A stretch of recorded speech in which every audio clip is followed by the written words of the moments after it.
Head over to miniaturemarket.com where they have thousands of board games at discounted prices, and you can sign up for product alerts. Hello my friends, it's the Game Boy Geek here. Today we're diving into the blue water, going deeper and deeper and deeper, and as it gets darker and deeper, the points get better, and at the very bottom we might be getting some treasure. Today we're taking a look at Into the Blue. This is a press your luck Yahtzee style dice game from Reiner Knizia with some interesting twists. Let me show you these and I'll see you on the other side.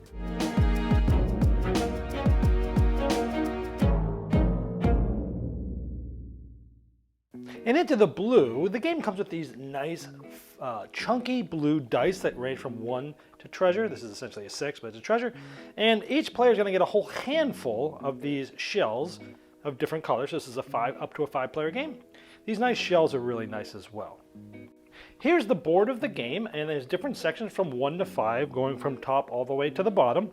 And you're basically trying to control areas of your shells because at the end of the game, if you're in first place, meaning you have the most shells in the area, you get the award to the left of it, that's first place. Second and third place get these that are over here. In a 2 or 3 player game, the secondary treasure of each is gone as well. Now the back of the box lid is a cool little dice tray. You'll roll. Now this game has basically the Yahtzee rolling mechanism, which means you roll the dice and you can re-roll any dice up to 2 more times. So let's say I'm going to keep this. Ooh, this is actually a really good roll. I'll tell you why in a minute. I'm going to keep the 1, the 2, the 3, and the 4. And I'm going to take these 2 and re-roll them. Why am I doing that? Because I am trying to roll dice in order to try to place shells. Again, here's my third total roll. 1, 1. Okay, now here's how this works. Now, as you see, there's dice between 1 through whatever. In this game, you have to roll from, you have to basically roll a straight. So if I had no 1s, I get nothing. 0, zilch. I have to have at least 1, 1. If I had no 2, then my only choice is to place 2 shells on the 1s because I have 2 of those. Okay, let's just say this was a 5 or a 6.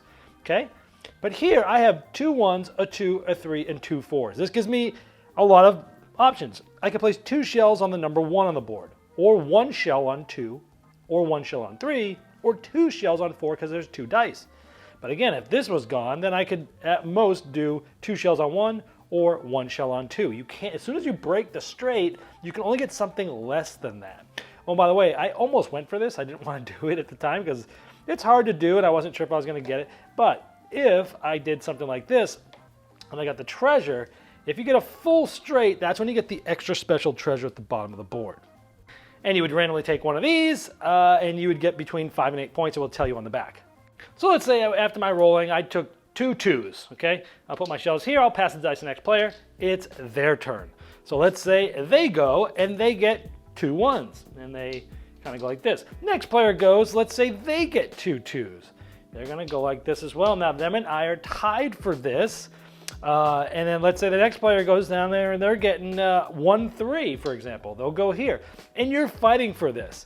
Now, let's say yellow sneaks in here a little bit later and goes like this and ties as well. If the game were to end now, this is all tied. You look at the next one above, which is yellow. Yellow's winning this, so yellow will win this, and they'll win this. So the lower numbers they don't get you as many points, but they also help you with tiebreakers on the next lowest one, which is really huge. That's pretty much the game. Clockwise, rolling the dice, placing shells. The game ends when one player places their last shell or the last treasure at the very, very bottom of the board. Getting that full straight is taken. Then you add up all the points. Whoever has the most is the winner. All right, now before I get to my final thoughts, I want to let you know that if you like my content, there's now ways to get bonus content like first impression videos well before a review will come out, or for many games I don't even end up reviewing. You can even vote for which games get reviewed on the channel. You can also see me opening up packages and getting content earlier than everyone else. And now you can see what you're missing with a free 7-day trial at patreon.com/GameBoyGeek. All right, first thing I like about this was the dual layered board because it basically holds the treasures sort of in the board. And all the little goods and stuff like that. And it does have these really big blue chunky dice. When it's a dice game, I always think that they should be sort of oversized dice like this. I also like that it's you have sort of a one side of the box is kind of like a dice tray. So I like that. Chunky dice, good board.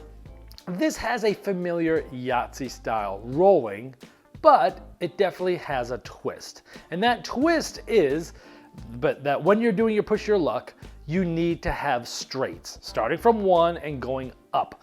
And this is very interesting because like if you're rolling and you're trying to get like down in the 5 area that's worth a lot of points, you can't just roll a bunch of 5s and be like, oh, I go in the 5 area.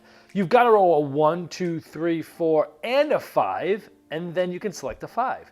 And I like that because that really makes the other areas really harder to go, get to, but it also makes it so that the low values, which is the next thing, low values are needed, but they won't score as much. So like a lot of times 1s are not as good and 6s are better in a lot of games. Some of them reverse that, but in this one, the higher numbers are better.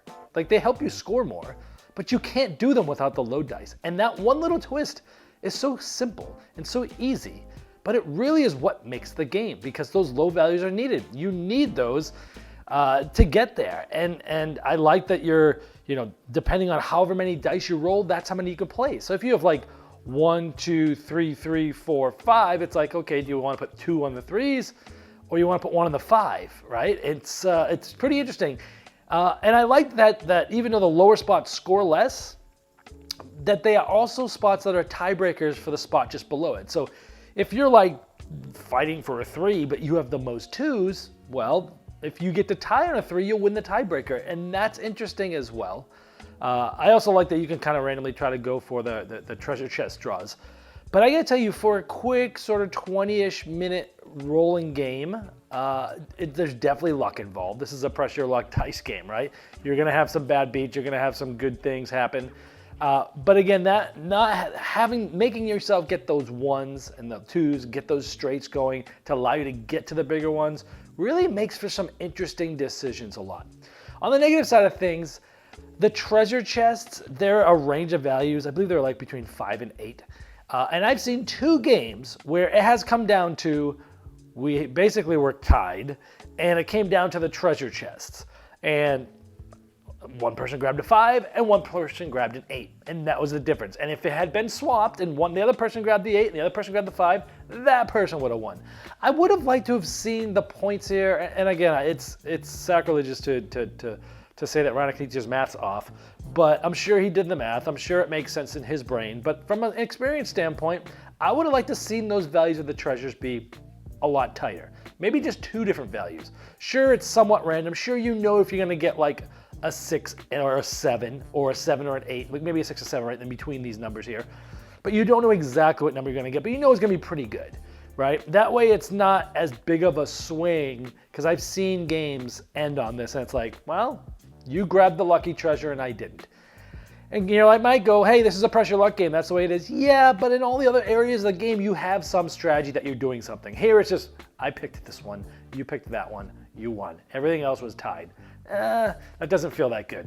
I don't like that aspect of the game, but I don't like it enough to not recommend the game. I really enjoy it. I think it's a fantastic little dice chucking quick thing. The other negative thing is it's not available in North America. I believe the company that would have brought this over is Hachette Board Games, because I think their team in the Europe has this. But then no one's brought it. So I hope that a publisher will bring this to North America so more people can enjoy this. That has been Into the Blue. This has been the Game Boy Geek, breaking down barriers, growing relations to board games by helping you find the next one you'll love. Game Toppers not only transforms your existing table into a high-quality gaming solution, but they now offer full leg kits and dining cover solutions for the full table application.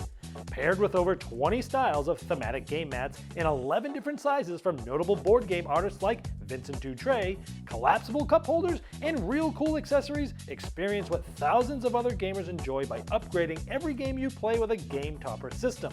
Save hundreds of dollars on Game Topper package deals that are in stock now for immediate shipping at GameToppersLLC.com or click the link below.